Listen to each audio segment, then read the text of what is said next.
দিনের বেলা শীতের অনুভূতি ক্রমশ কমবে। উইকেন্ডে সর্বনিম্ন তাপমাত্রা 2 থেকে 3 ডিগ্রি সেলসিয়াস বাড়তে পারে।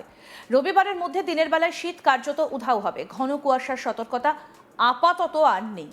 সকালে হালকা থেকে মাঝারি কুয়াশা, উত্তরবঙ্গে কুয়াশার সম্ভাবনা বেশি থাকবে দার্জিলিং, জলপাইগুড়ি, কোচবিহার এবং উত্তর দিনাজপুর জেলাতে। কলকাতা সহ বাকি জেলাতে খুব হালকা শিশির বা কুয়াশার সামান্য সম্ভাবনা সকালের দিকে। পাঞ্জাব এবং সংলগ্ন উত্তর পাকিস্তান এলাকায় পশ্চিমী ঝঞ্ঝা। উত্তর পশ্চিম ভারতের পার্বত্য এলাকায় পশ্চিমী ঝঞ্ঝার দাপট থাকবে। দক্ষিণ পশ্চিম রাজস্থান এলাকায় একটা সক্রিয় ঘূর্ণাবর্ত রয়েছে। দক্ষিণ পূর্ব বঙ্গোপসাগর এবং সংলগ্ন ভারত মহাসাগর এলাকায় একটা আপার এয়ার সার্কুলেশন বা ঘূর্ণাবর্ত রয়েছে। দিন এবং রাতের তাপমাত্রা স্বাভাবিকের থেকে কিছুটা নিচে। দক্ষিণবঙ্গের বিভিন্ন জেলাতে স্বাভাবিকের তুলনায় 2 ডিগ্রির নিচে সর্বনিম্ন তাপমাত্রা। বৃহস্পতিবার 12 ফেব্রুয়ারি থেকে তাপমাত্রা বাড়বে। পরবর্তী 3 দিনে 3 ডিগ্রি সেলসিয়াস সর্বনিম্ন তাপমাত্রা বাড়তে পারে বলে অনুমান আবহবিদদের।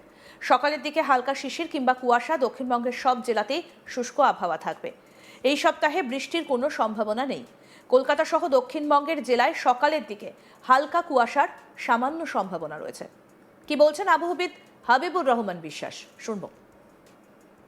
এখন আমাদের আগামী 7 দিনের যেটা পূর্বাভাস, তাতে আগামী 7 দিনেই পশ্চিমবঙ্গের সমস্ত জেলাতেই শুষ্ক আবহাওয়া থাকবে। আর তাপমাত্রা যেটা পূর্বাভাস দেওয়া হয়েছে, তাতে ন্যূনতম তাপমাত্রা বা রাতের তাপমাত্রা দক্ষিণবঙ্গের জেলাগুলিতে এবং উত্তরবঙ্গের জেলাগুলিতেও আগামী 2 দিনে 2 ডিগ্রির কাছাকাছি, 2 থেকে 3 ডিগ্রিও কিছু কিছু জায়গায় বেড়ে যাওয়ার সম্ভাবনা রয়েছে। যার ফলে এখন আমাদের যে স্বাভাবিকের থেকে অনেক জায়গাতেই 2 থেকে 4 ডিগ্রি পর্যন্ত কম রয়েছে, সেটি স্বাভাবিক হয়ে যাওয়ার সম্ভাবনা রয়েছে আগামী 2 দিনের মধ্যে। আর তারপরে আর খুব বেশি তারতম্য হওয়ার সম্ভাবনা নেই, স্বাভাবিক থাকারই বা স্বাভাবিকের কাছাকাছি থাকার সম্ভাবনা রয়েছে। যেমন আমাদের উত্তরবঙ্গের জেলাগুলিতে এখন তাপমাত্রা আগামী কয়েকদিনের মধ্যে 12 থেকে 15 এই রেঞ্জে থাকার সম্ভাবনা।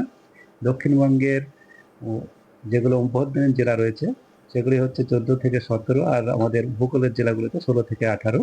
আগামী কয়েকদিনে তাপমাত্রা বেড়ে গিয়ে হওয়ার সম্ভাবনা রয়েছে, বিভিন্ন জায়গাতে এই রেঞ্জে থাকবে। আর সর্বোচ্চ তাপমাত্রাও কিছুটা বাড়বে সব জায়গাতেই, এবং এখন কিছু কিছু জায়গায় যেটা স্বাভাবিকের থেকে কম আছে, সেটা স্বাভাবিক হওয়ার সম্ভাবনা রয়েছে। উত্তরবঙ্গে ঘন কুয়াশার সতর্কবার্তা আপাতত থাকছে না। সব জেলারই বেশ কিছু এলাকায় হালকা থেকে মাঝারি মানের কুয়াশার সম্ভাবনা রয়েছে। আগামী 3-4 দিন হালকা থেকে মাঝারি কুয়াশার সম্ভাবনা উত্তরবঙ্গের সব জেলাতেই। দার্জিলিং, জলপাইগুড়ি, উত্তর দিনাজপুর এবং কোচবিহার জেলাতে কুয়াশার সম্ভাবনা একটু বেশি থাকবে আগামী 2-3 দিন। উত্তরবঙ্গের সর্বনিম্ন তাপমাত্রার কোনো হেরফের নেই আগামী 4-5 দিন। একই রকম আবহাওয়া থাকবে দার্জিলিংয়ের পার্বত্য এলাকায় 4 থেকে 6 ডিগ্রি সেলসিয়াস। উত্তরবঙ্গের ওপরের দিকে কালিম্পং সহ সমতলের জেলাতে 8 থেকে 12 ডিগ্রি সেলসিয়াসের মধ্যে তাপমাত্রা থাকবে। শিলিগুড়ি এবং মালদা সহ নিচের দিকের জেলাতে 14 থেকে 17 ডিগ্রি সেলসিয়াস সর্বনিম্ন তাপমাত্রা। উইকেন্ডে বেড়ে যাবে এই তাপমাত্রা। রাতে এবং সকালে শীতের অনুভূতি থাকবে, হালকা শীতের আমেজও থাকবে। আজকেও 15 ডিগ্রি সেলসিয়াসের ঘরে তাপমাত্রা ক্রমশ এরপরে বাড়তে থাকবে, ঊর্ধ্বমুখী হবে। আলিপুর আবহাওয়া দফতরের পূর্বাভাস মতোই পরিষ্কার থাকবে আকাশ। সকালে হালকা কুয়াশার সম্ভাবনা। আগামী 7 দিন শুষ্ক আবহাওয়া, বৃষ্টির কোনো সম্ভাবনা নেই। কি বলছেন আবহবিদ হাবিবুর রহমান বিশ্বাস, আসুন শোনাই। কুয়াশার কোনো সতর্কতা নেই, তবে হালকা থেকে মাঝারি কুয়াশা কয়েক জায়গায় উত্তরবঙ্গের, মূলত উত্তর দিনাজপুর, দার্জিলিং, জলপাইগুড়ি এবং কোচবিহার জেলাতে 1-2 জায়গা করে হতে পারে। আর কলকাতা তার পার্শ্ববর্তী অঞ্চলে আগামী কয়েকদিনে মূলত প্রধানত পরিষ্কার আকাশই থাকবে।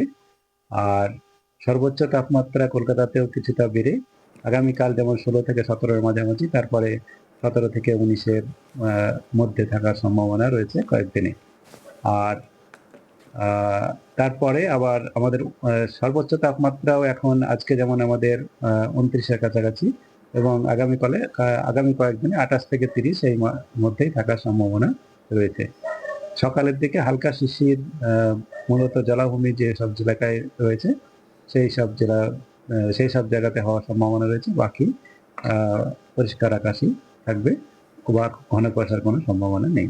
এই হচ্ছে এখন আমাদের পূর্বাভাস। তাপমাত্রা একটু বেড়ে যাচ্ছে, কারণ এখন বেড়ে যাচ্ছে, এটা স্বাভাবিকভাবেই আমাদের বাড়ে। এখন যেমন আমাদের কোনো সক্রিয় পশ্চিমী ঝঞ্ঝাও নেই, বা উত্তর পশ্চিম দিক থেকেও যে আহ, ঠান্ডা উত্তর পশ্চিম দিক থেকে রয়েছে প্রবাহ বায়ু প্রবাহ, কিন্তু সেটি অতটা ঠান্ডা বা শীতল নয়। তার জন্যই এখন দিনের দৈর্ঘ্যটাও বাড়ছে, যার জন্য এটা যেটা সিজনাল চেঞ্জ হয়, যেটা আমাদের আহ, এই সময় ধীরে ধীরে বাড়তে থাকে সিজনে, সেই বাড়াটাই বাড়বে। এমনিতে তেমন কোনো যে অন্য কোনো মেজর কারণ কিছু নেই। দিনের বেলা শীতের অনুভূতি ক্রমশ কমবে এবং উইকেন্ডের সর্বনিম্ন তাপমাত্রা 2 থেকে 3 ডিগ্রি সেলসিয়াস বাড়তে পারে। রবিবারের মধ্যে দিনের বেলায় শীত কার্যত উধাও হয়ে যাবে। ঘন কুয়াশার সতর্কতা আপাতত আর নেই। সকালে হালকা থেকে মাঝারি কুয়াশা থাকবে। উত্তরবঙ্গে কুয়াশার সম্ভাবনা বেশি থাকবে দার্জিলিং, জলপাইগুড়ি, কোচবিহার এবং উত্তর দিনাজপুর জেলাতে। কলকাতা সহ বাকি জেলাতে খুব হালকা শিশির বা কুয়াশার সামান্য সম্ভাবনা থাকবে সকালের দিকে। পাঞ্জাব এবং সংলগ্ন উত্তর পাকিস্তান এলাকায় পশ্চিমী ঝঞ্ঝা রয়েছে। উত্তর পশ্চিম ভারতে পার্বত্য এলাকায় পশ্চিমী ঝঞ্ঝার দাপট থাকবে। দক্ষিণ পশ্চিম রাজস্থান এলাকায় একটা সক্রিয় ঘূর্ণাবর্ত রয়েছে। দক্ষিণ পূর্ব বঙ্গোপসাগর এবং সংলগ্ন ভারত মহাসাগর এলাকায় একটা আপার এয়ার সার্কুলেশন বা ঘূর্ণাবর্ত রয়েছে। দিন ও রাতের তাপমাত্রা স্বাভাবিকের থেকে কিছুটা নিচে থাকবে। দক্ষিণবঙ্গের বিভিন্ন জেলাতে স্বাভাবিকের তুলনায় 2 ডিগ্রির নিচে থাকবে সর্বনিম্ন তাপমাত্রা। বৃহস্পতিবার 12ই ফেব্রুয়ারি থেকে তাপমাত্রা আস্তে আস্তে বাড়তে শুরু করবে। পরবর্তী 3 দিনে 3 ডিগ্রি সেলসিয়াস সর্বনিম্ন তাপমাত্রা বাড়তে পারে বলে অনুমান আবহবিদদের। সকালের দিকে হালকা শিশির কিংবা কুয়াশা থাকবে। দক্ষিণবঙ্গের সব জেলাতেই শুষ্ক আবহাওয়া থাকবে। এই সপ্তাহে বৃষ্টির কোনো সম্ভাবনা নেই। কলকাতা সহ দক্ষিণবঙ্গের জেলায় সকালের দিকে হালকা কুয়াশার সামান্য সম্ভাবনা রয়েছে। কি বলেছেন আবহবিদ হাবিবুর রহমান বিশ্বাস, আসুন আরেকবার শুনি। আমাদের আগামী 7 দিনের যেটা পূর্বাভাস, তাতে আগামী 7 দিনেই পশ্চিমবঙ্গের সমস্ত জেলাতেই শুষ্ক আবহাওয়া থাকবে। আর তাপমাত্রা যেটা পূর্বাভাস দেওয়া হয়েছে, তাতে ন্যূনতম তাপমাত্রা বা রাতের তাপমাত্রা দক্ষিণবঙ্গের জেলাগুলিতে এবং উত্তরবঙ্গের জেলাগুলিতেও আগামী 2 দিনে 2 ডিগ্রির কাছাকাছি, 2 থেকে 3 ডিগ্রিও কিছু কিছু জায়গায় বেড়ে যাওয়ার সম্ভাবনা রয়েছে। যার ফলে এখন আমাদের যে স্বাভাবিকের থেকে অনেক জায়গাতেই 2 থেকে 4 ডিগ্রি পর্যন্ত কম রয়েছে, সেটি স্বাভাবিক হয়ে যাওয়ার সম্ভাবনা রয়েছে আগামী 2 দিনের মধ্যে। আর তারপরে আর খুব বেশি তারতম্য হওয়ার সম্ভাবনা নেই, স্বাভাবিক থাকারই বা স্বাভাবিকের কাছাকাছি থাকার সম্ভাবনা রয়েছে। যেমন আমাদের উত্তরবঙ্গের জেলাগুলিতে এখন তাপমাত্রা আগামী কয়েকদিনের মধ্যে 12 থেকে 15 এই রেঞ্জে থাকার সম্ভাবনা। দক্ষিণবঙ্গের যেগুলো অভ্যন্তরীণ জেলা রয়েছে, সেগুলি হচ্ছে 14 থেকে 17, আর আমাদের উপকূলের জেলাগুলিতে 16 থেকে 18 আগামী কয়েকদিনে তাপমাত্রা বেড়ে গিয়ে হওয়ার সম্ভাবনা রয়েছে। বিভিন্ন জায়গাতে এই রেঞ্জে থাকবে। আর সর্বোচ্চ তাপমাত্রাও কিছুটা বাড়বে সব জায়গাতেই, এবং এখন কিছু কিছু জায়গায় যেটা স্বাভাবিকের থেকে কম আছে, সেটা স্বাভাবিক হওয়ার সম্ভাবনা রয়েছে। এখন আমাদের আগামী আরও আপডেট পেতে দেখতে থাকুন আজ তাক বাংলা। সাবস্ক্রাইব করুন, নোটিফিকেশন পেতে বেল বাটন অপশন প্রেস করুন।